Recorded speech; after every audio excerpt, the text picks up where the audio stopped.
2024. NATO. അപ്പോൾ ഏത് സംഘടന നടത്തുന്ന വലിയ തോതിലുള്ള സൈനിക അഭ്യാസമാണ് സ്റ്റെഡ് ഫാസ്റ്റ് ഡിഫൻഡർ 2024 എന്ന് ചോദിച്ചാൽ നാറ്റോ സംഘടന നടത്തുന്നതാണ്.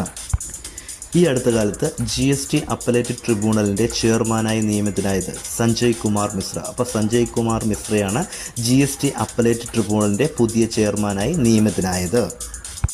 2024 സത്യജിത് റേ ഫിലിം സൊസൈറ്റിയുടെ സത്യജിത് റേ പുരസ്കാരത്തിന് അർഹയായത് ഷീലയാണ്. അപ്പോൾ 2024 സത്യജിത് റേ ഫിലിം സൊസൈറ്റിയുടെ സത്യജിത് റേ പുരസ്കാരത്തിന് അർഹയായത് ഷീലയാണ്. 2024 മെയ് 4 ഗൂഗിൾ ഡൂഡിലൂടെ ആദരിക്കപ്പെട്ട ഇന്ത്യൻ ഗുസ്തി താരം ഹമീദ ബാനു. അപ്പോൾ ഹമീദ ബാനുവാണ് 2024 മെയ് 4 ഗൂഗിൾ ഡൂഡിലൂടെ ആദരിക്കപ്പെട്ട ഇന്ത്യൻ ഗുസ്തി താരം. അടുത്തിടെ ഇന്ത്യ വിജയകരമായി പരീക്ഷിച്ച ആൻറ്റി സബ് മറൈൻ മിസൈൽ സിസ്റ്റത്തിൻ്റെ പേരെന്ത്? സ്മാർട്ട് എന്നാണ്